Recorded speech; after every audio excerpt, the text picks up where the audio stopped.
Cyber dopamine here. So we're in freaking Taiwan, dude. Computex, and this is the Xbox Ally X20. It's ROG's 20th year anniversary. I was not expecting Asus to drop something like this, but here we have it. It's a freaking Ally X with an OLED screen on it. It's crazy. It's so weird seeing OLED on an Ally X. And there's other changes too, like the D-pad freaking twists like a fidget spinner, or like the design, and I'll get into that later. But I want to start with the screen. So the normal Xbox Ally has like, you know, that 7-inch screen on it. This one is a 7.4-inch screen. You can definitely tell it's a bigger screen. It feels a little bit more like grand, more immersive.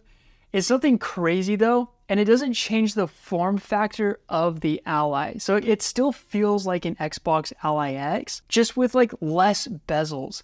If you compare the top bezels between last year's Xbox Ally X and this one, a 60% smaller top bezel. So as far as like the OLED panel goes, it's a brand new Nebula OLED screen. So it's got HDR 1000.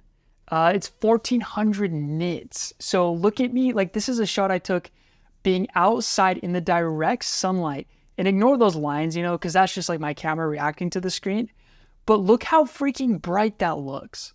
Which stuff like this is super cool because, you know, it's like you could actually play in your backyard, you know, and not trip about like the brightness.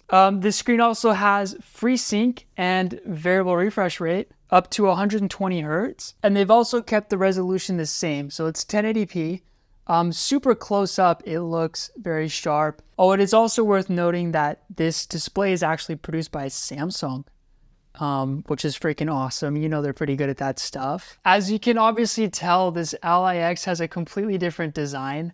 The shell, it's like this transparent brownish shell. It's such a weird concept, but in person, it does look pretty unique and pretty cool. When you shine a light like super close at the Ally X20, there's a lot going on, dude.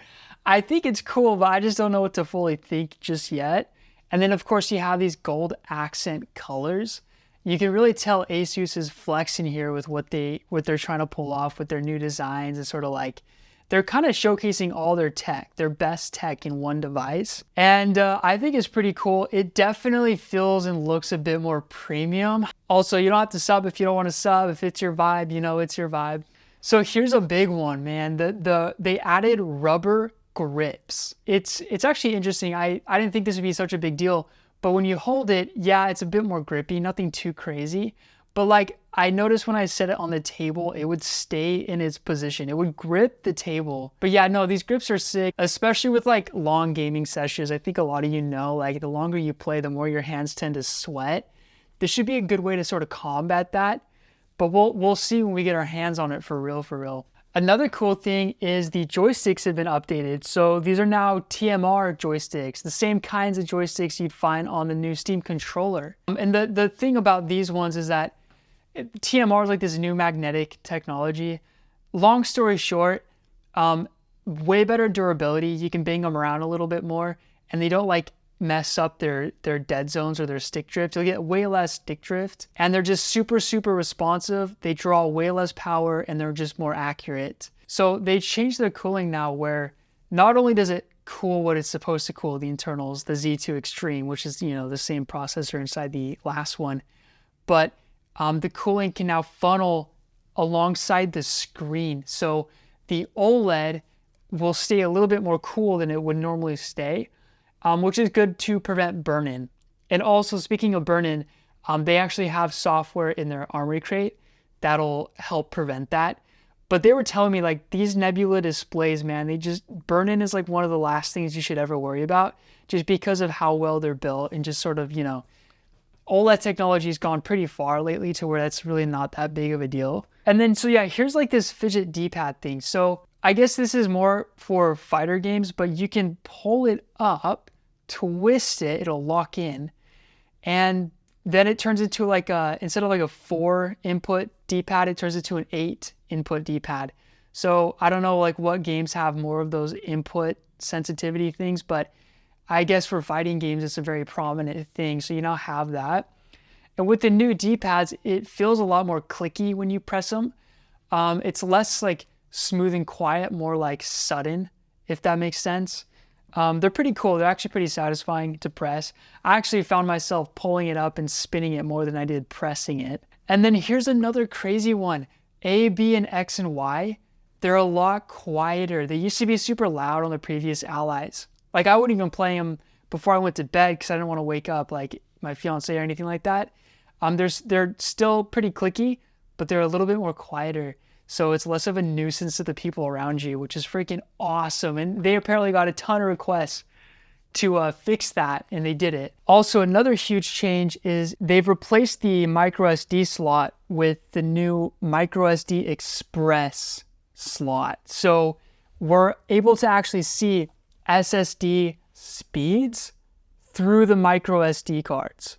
That is actually a huge deal because if you think about expandable storage, you know how much it costs right now to get a bigger SSD. Also, ROG is releasing a new dock. It's got this RGB lighting at the front. It's super slim, pretty compact, and it fits with the Xbox Ally X really, really well.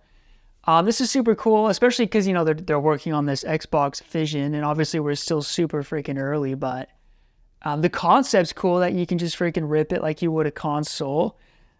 Definitely would be stoked to do this with some Bazite, but yeah, so no, this is pretty rad. So this Xbox Ally X, you can't buy it by itself when it comes out. It comes as a set with the new Asus ROG R1 glasses, you know, the partnership with Xreal, which I'll make another video on these glasses, but they do 240 hertz. They're freaking bright. They're super sharp. And it has like that 3DOF tracking so you can like place it in one spot and look around, you know. I'll do a video on the glasses later. So yeah, like, you know, you're probably like, oh man, this would be sick to have. How much will it freaking cost? Bro, I don't know, dude. I don't know. It's their 20th anniversary freaking like package exclusive. So I don't know like what we're gonna be talking numbers wise, but we'll find out in like August or something like that. Closer to the release of it during Gamescom. So we'll have to wait for that to get the real nitty gritty. One thing I noticed being here at Asus headquarters is it was funny, like their team, the guys that are making these handhelds, they're actually like on Reddit and they're on Discord and they read the YouTube comments. They even quoted me in their keynote. They were like, Cyber Dopamine said this about the bezels. And then they freaking listen, dude. And so they've been doing a lot of like, you know, changes based off of what we are saying. And so that's pretty sick. Like it was actually cool to be there at their headquarters talking to them. And they're like, yeah, I remember you said this. And some other dude would be like, yeah, we had some complaints about the buttons being too loud. And I saw that post on Reddit. Yeah, so we've tried to work on this. They're like super human to human. You know what I mean? It doesn't feel like as corporate, which is pretty sick. Also, you don't have to sub if you don't want to sub. If it's your vibe, you know it's your vibe. This thing's going to ship with the Z2 Extreme processor, the exact same one on the other Xbox Ally X. And it'll have 1 terabyte of storage on it and 80 watt hour battery. They're keeping the RAM the same, 24 gigs. But yeah, guys, I'm super curious what y'all think. Like, aside from price, you know, because we all like complain about the price, I get it. I'm curious like what you guys think about just this handheld alone. Now that it has freaking OLED,